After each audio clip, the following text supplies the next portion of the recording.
नमस्कार दोस्तों। आज देश में एक अलग तरह का वॉर छिड़ा हुआ है आयुर्वेद और एलोपैथ को लेकर, बाबा रामदेव को लेकर। बाबा रामदेव ने कोई व्हाट्सअप मैसेज उन पे आया था जिसमें ये बताया गया था कि अंग्रेजी दवाइयों से साइड इफ़ेक्ट हो रहे हैं, अंग्रेजी दवाएं फेल हो रही हैं। और ये रियल भी है। मैं इसका इतिहास बताऊंगा अभी कुछ ही क्षणों में, क्या क्या हुआ, कैसे कैसे गेम चल रहे हैं इनके पीछे।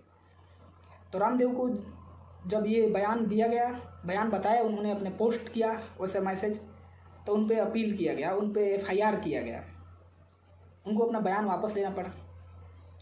स्वास्थ्य मंत्री के कहने पर उन्होंने अपना बयान वापस लिया। उन्हें डिबेट में भी उन्होंने बताया कि वे किसी को विरोध नहीं कर रहे, वे मेडिकल साइंस के अगेंस्ट नहीं हैं, वो सोच रहे हैं कि साथ मिलकर काम करें। आप इमरजेंसी संभाल रहे हैं, आप इमरजेंसी संभालिए, लेकिन जो नॉर्मल पेशेंट है उनका इलाज हम कर रहे हैं। अब इसका गेम क्या है इसके पीछे, अब थोड़ा हम समझने का कोशिश करते हैं। जब कोरोना का शुरुआत हुआ, शुरू से ही शुरू में जब कोरोना स्टार्ट हुआ तो उस टाइम एक दवा ट्रेडिंग में आई जो मलेरिया में काम करती है, हाइड्रोक्सीक्लोरोक्विन। अब हाइड्रोक्सीक्लोरोक्विन के लिए पूरी दुनिया, पूरा विश्व भाग दौड़ करने लगा हासिल करने के लिए, उसे पाने के लिए। यहाँ तक कि भारत से भी कई सारे जगह पे, कई सारे कंट्रीज में यहाँ से हाइड्रोक्सीक्लोरोक्विन को सप्लाई किया गया। वहाँ पे भी अमेरिका, डोनाल्ड ट्रंप ने भी उस टाइम कुछ बोला था, आप लोगों ने सुना होगा शायद। तो हाइड्रोक्सीक्लोरोक्विन को लेकर बहुत सारे देश हाइड्रोक्सीक्लोरोक्विन को जुटाने में लग गए, बनाने पे लग गए। और जब कुछ दिन के बाद क्या पता चला, ये वर्क नहीं कर रहा, ये बेकार है कोरोना के लिए। उसके बाद सब लोगों को अनिवार्य है सैनिटाइजर लेकर चलना। चलिए, सब लोग सैनिटाइजर लेकर चलने लगे। सैनिटाइजर करोड़ों को बिका, करोड़ों का मार्केटिंग हुआ सैनिटाइजर का, अरबों रुपए का। उसके बाद उसके भी साइड इफेक्ट आ गए, हाथ में पता नहीं क्या क्या होने लगा सब। उसके बाद आया प्लाज्मा थेरेपी।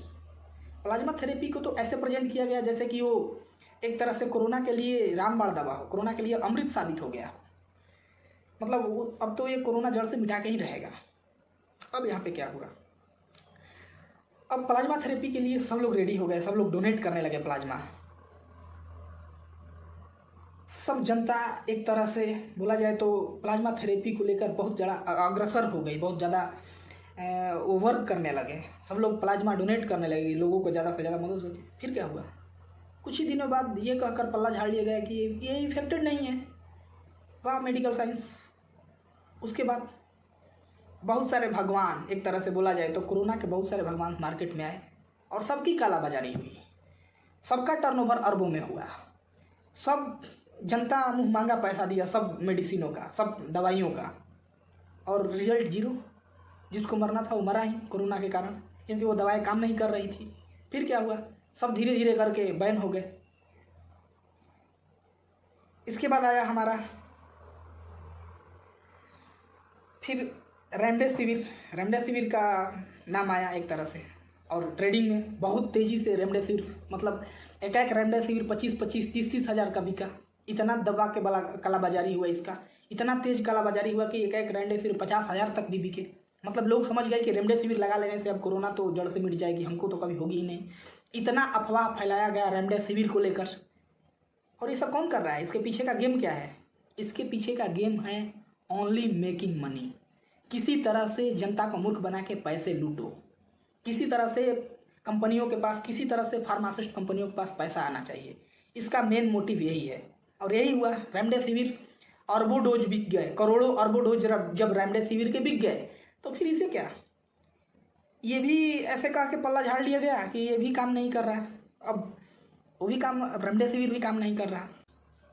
और दूसरी तरफ बात करते हैं पतंजलि के कोरोलिन की और दिव्य धारा की। 400 रुपये का कोरोलिन और 10 रुपये का दिव्य धारा। इसको बार बार अग्नि परीक्षा देनी पड़ रही है, इसको बार बार कटघरे में खड़ा किया जा रहा है। अपने सत्यता का इसे परख देना है, अपने सत्यता पे इसे खड़े उतरने के लिए कि हम काम करेंगे इसके लिए। लेकिन इससे जितने भी पहले हमने पीछे जो थेरेपी और जो जिन दवाइयों का, जिन वैक्सीनों का मैंने नाम लिया, उनसे तो कभी ऐसे कटघरे में नहीं खड़ा किया गया, उनको तो कभी अग्नि परीक्षा नहीं देनी पड़ी। और यहीं पे बहुत लोग कह रहे हैं बहुत डॉक्टरों का कहना है कि जो भी है सभी दवाइयों को WHO से सर्टिफाइड होना चाहिए। WHO से क्यों सर्टिफाइड होना चाहिए हर दवाओं को? क्यों सभी आयुर्वेदिक दवा WHO से सर्टिफाइड नहीं होने का मतलब ऐसा होता है कि वो काम नहीं करेंगी? जो हमारे ऋषि महर्षि हिमालय में अभी बैठे हुए हैं, जो दवा कर रहे हैं, उपचार कर रहे हैं, वो WHO से सर्टिफाइड नहीं है तो वर्क नहीं कर रहे। मतलब लोगों के माइंड में ये हो क्या गया है कि बस WHO से, एक तरह से हम देखें तो हम आज़ाद देश में गुलाम की ज़िंदगी जी रहे हैं कि WHO से सर्टिफाइड नहीं है तो हम ये कुछ भी नहीं है। अब WHO क्या जानता है भारतीय परंपरा के बारे में? WHO क्या जानता है आयुर्वेद के बारे में? WHO क्या जानता है हमारे जड़ी बूटियों के बारे में? WHO क्या जानता है हमारे ऋषि महर्षियों के बारे में? उसको तो जहाँ फ़ायदा होगा उसको सर्टिफाइड करेगा। और हम ये पूछते हैं आपसे, ज़रूरत क्या है हमें WHO से सर्टिफाइड? हमारे यहाँ वैज्ञानिक नहीं है, हमारे यहाँ वैद्य नहीं है, हमारे यहाँ डॉक्टर्स नहीं हैं जो ये सर्टिफाइड कर सके नहीं ये चीज़ इस रोग में काम करता है। हम WHO के पास क्यों जाएं? एक तरह से तो ये देखा गया तो ये पूरे वर्ल्ड पे कब्जा कर लिया है कि जो मैं बोलूँगा वही होगा। एक तरह से फिर तो हम गुलाम हो गए उसके, आज़ाद देश में रहते हुए भी। तो यही पूरा गेम चल रहा है, सब जिसको जहाँ से लूटना है सब लूट रहा है।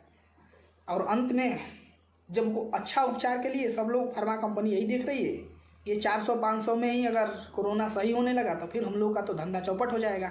यहाँ पे जितने भी अरबों का टर्नओवर हो रहा है इस महामारी में, इस महामारी को लेकर, वो तो सब रुक जाएगा अगर रामदेव बाबा ने 400-500 रुपये में ही अगर सबका कोरोना ठीक करने लगे तो। इसीलिए ये सब इतने विरोध में है, इसीलिए आयुर्वेद के विरोध में है। तो बता दें आपको एक बात कि एलोपैथ अगर ज़रूरत है तो आयुर्वेद ज़िंदगी है। एलोपैथ अगर ज़रूरत है ना तो आयुर्वेद ज़िंदगी है। और ज़रूरत के लिए कभी ज़िंदगी को दांव पर नहीं लगाया जाता है। और अगर ज़िंदगी को जब दांव पे लगा दिया जाता है तो फिर भविष्य खतरे में हो जाता है, फिर कोई उसे उठा नहीं सकता, बचा नहीं सकता, पतन हो जाता है। इसीलिए हम आयुर्वेद के साथ हैं, हम बढ़ावा दे रहे हैं आयुर्वेद को। और जो ये बाबा रामदेव आज कर रहे हैं वो ये आज से करीब कई साल पहले हो जाना चाहिए था। अगर ये हो गया होता तो ऐसी नौबत ही नहीं आती। और जो आज कर रहे हैं बहुत सही कर रहे हैं, हम उनके साथ हैं। और हर भारतीय को उनके साथ होना चाहिए आयुर्वेद को बढ़ावा देने में, क्योंकि हम गुलाम नहीं बनना चाहते WHO का। इसीलिए आप आयुर्वेद का साथ दें, उनके साथ खड़े रहें और आयुर्वेद को आगे बढ़ाएं, अपनी संस्कृति को आगे बढ़ाएं। चलिए, धन्यवाद।